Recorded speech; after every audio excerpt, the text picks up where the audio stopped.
Guys, একটা ছোট্ট blog বানাতে আজকে চলে এসেছি। জীবনের প্রথম ব্লগ। আজকে নর্থে সুন্দরবাড়ি মন্দিরে এসেছি, শিব মন্দিরে। আমার পেছনে শ্রী শ্রী শিব মন্দির প্রতিষ্ঠা হয়েছে 1985 সালে। এখান থেকে মন্দিরের এন্ট্রেন্স, নিচে সিঁড়ি পার করে নন্দী মহারাজকে পার করে শিব ঠাকুরের মন্দির আর বাকি পুরো মন্দিরটা আমরা করবো।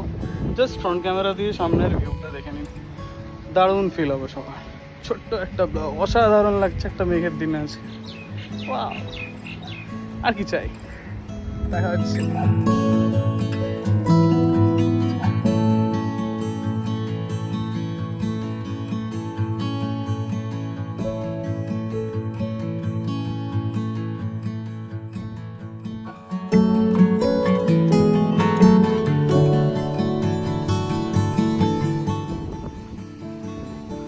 This is natural beauty. সুন্দরবাড়ি নর্থের এই মন্দিরটার এতটাই সুন্দর, আসলে মন ভুলে যায়। এটা শিব মন্দির, এটা রাধাকৃষ্ণ মন্দির, আর এই আমার মা। রাধে রাধে রাধে রাধে।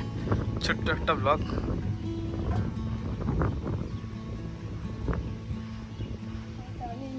কি সুন্দর আকাশ, বর্ষাকাল।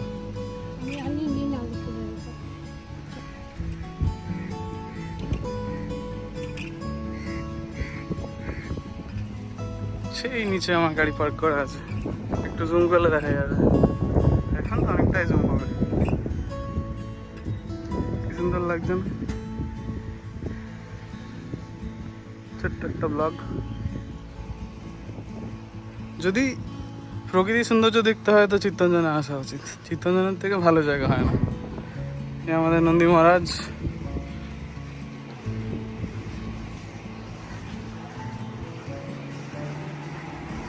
শিব মন্দির, ফ্যান চলছে, ঠাকুরের গরম লাগবে তাই।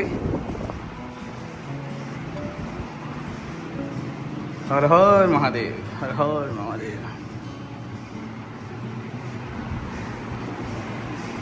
এখানে হবন কুণ্ড, এখানে তুলসী স্থান, এই ধ্বজ।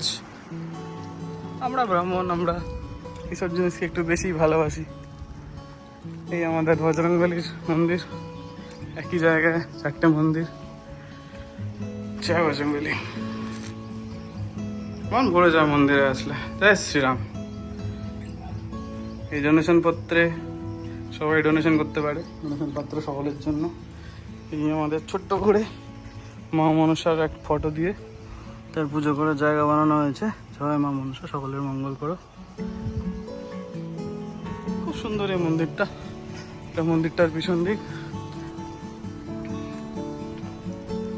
জল খাওয়ার জায়গা, হাত ধোয়ার জায়গা, বসার জায়গা। এই জায়গাটায় খোলা ছিল, এখানে গ্রিল ছিল না।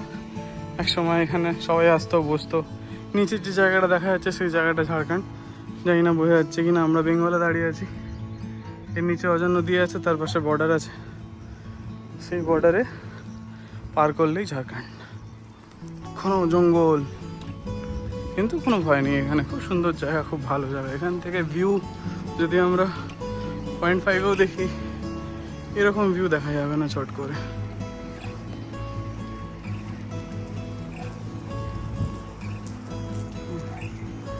দারুণ একটা কমপ্লিট ভিউ মন্দিরটার ওভারঅল। এখান থেকে শুরু করে উফ, কি লাগছে দেখতে, অসাধারণ।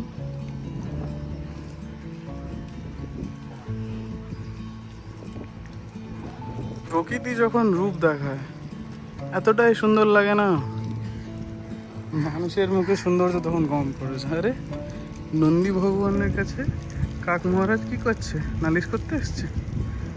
আরে আরে, চলো আজকে দেখালাম একটা সুন্দর জায়গা। এবার আমি যাবো বাড়ি। আমার মা আমার জন্য নিচে অপেক্ষা করছে, দাঁড়িয়েছে। এবার বকবে না গেলে। টাটা।